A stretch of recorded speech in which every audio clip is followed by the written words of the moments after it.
Hey Primatech peeps, welcome to this special minisode of the Primatech Files, brought to you in association with tvbingers.com. This is a special Bridging of the Gap episode for the Heroes Binge, which is going on right now. We're talking about episode 3, 5 Years Gone, and what you need to know about episode 4, How to Stop an Exploding Man. I'm one of your hosts, Ricky, and with me is staff writer and the director of social media at tvbingers.com, Blair. Welcome, Blair. Hi, Ricky. Thank you so much for having me. So, let's just get straight to the brass tacks of it all. Do you like the powered genre? I love the powered genre. Before Twitter was really a thing is when Heroes came out, and Heroes was just sort of an extension of things that I love. I'm a huge X-Men fan, and though we didn't have Twitter when Heroes came out, I interacted in all of the fan communities online and did all the board posting and stuff like that. So the powered genre is dear to my heart, especially Heroes, because I kind of came up with it as a kid. Sweet. So, obviously you've watched Heroes before, so let's just ask, what is your favourite volume of Heroes? My favorite volume of Heroes is Season 1 because it's such a classic, and then I am one of, I think, the small number of people who really loved Season 4.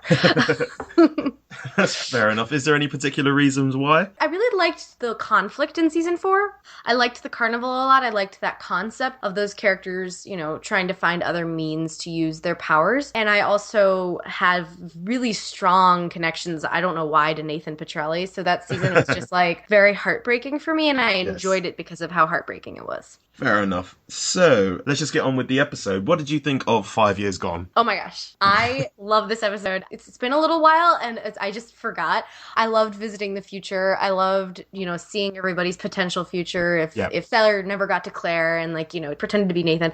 It's just an exhilarating ride. I love Future Hero, and it actually reminds me of how excited I am for Heroes Reborn, because I don't feel like that ever really got concluded. And this is an episode that's exemplary of, what I think Heroes Reborn is going to be about.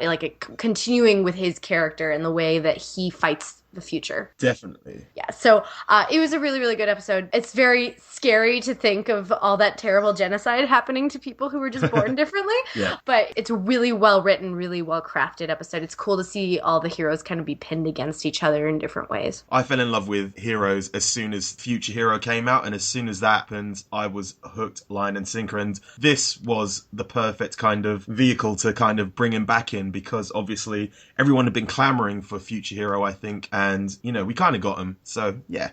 Yeah, we got to, see his heartbreak with Ando dying in his version of the future, which, really makes you understand why he becomes that hardened badass. And you don't always get that with time travelers. Why did they get hard? And it's no, this is, really clear cut.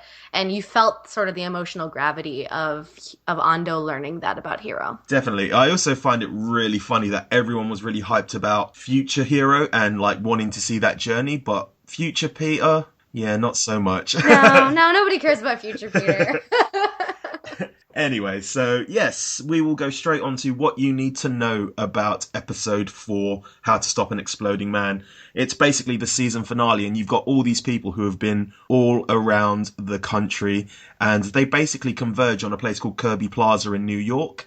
And halfway through the show, they start asking the question, who is going to actually blow up New York? Is it going to be Sylar or is it going to be Peter? And at this moment in time, they both have the power to basically blow up New York. So that's the kind of question that you're going into this episode asking. And it's set up really, really, really well with the episode that you and I are, when Peter's the one who exploded. Peter's the one who killed Nikki's kids. And it's very heart-wrenching, and it gets you pumped. And you're like, who's it going to be? Yes, definitely. So yes. Hope you all enjoyed this recap. You can find me at Primatech Files, and everything you need to know about me and the podcast is there. Blair, any plugs? Yeah, you can follow me at Blair Loves TV. Remember, that's Blair with an E. Watch the Heroes Binge, save the world.